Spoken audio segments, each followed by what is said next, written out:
Yo, what's up riders? Welcome back dito sa aming channel, dito sa Doride Ball Review. Katagal-tagal tayo hindi nakapag-review ng ganitong klaseng bola.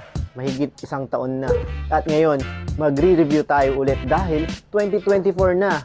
So, yung dalawang bola na i-review natin ay yung paborito ng mga Pinoy talaga. Ito yung napakagandang bola na ginagamit sa mga bawat paliga. So, sa tingin ko, all goods to. Walang tatalo dito at grabe talaga yung ganda nito. Pero, syempre, kahit napakaganda nito, merong mga mapanling lang. So, ang gagawin natin, i-review natin ang original versus fake na Mikasa V300W.